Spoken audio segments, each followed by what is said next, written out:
So what exactly happened to the Spanish military after Mexico became independent? Surprisingly, a large number of Spanish royalist soldiers, including those who were born in Spain but stationed in Mexico, stayed in Mexico even after independence. This is Mexico's fourth president, Anastasio Bustamante. He was originally a high-ranking member of the Spanish armed forces, but he switched sides and began supporting Mexican independence. This right here is his official portrait. You can see he's even wearing a Spanish military uniform even after independence in the 1830s.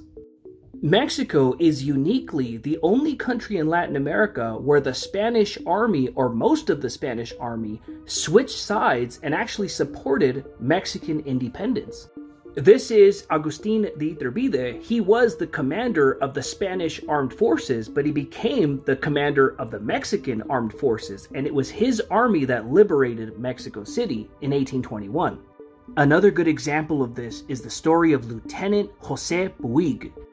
He was originally from Catalonia, Spain, but he came to colonial Mexico and settled in Villahermosa, which is in the Mexican state of Tabasco. He was a teniente, or lieutenant, in the Company of Volunteers, which was a military unit in support of the royalist Spanish side. But in 1821, the Spanish stronghold at Villahermosa surrendered to the Mexican Independence Army, and the Spanish officials at Villahermosa pledged allegiance to Mexico. And that included our friend Lieutenant José Puig, who became a Mexican citizen, and his descendants stayed in Mexico. Interestingly, about 100 years later, one of his descendants was a general in the Mexican army. Folks, if you want to learn more about researching your own Mexican family history, click on the link in my bio. Follow us on YouTube and check out our Hispanic Last Names bookstore.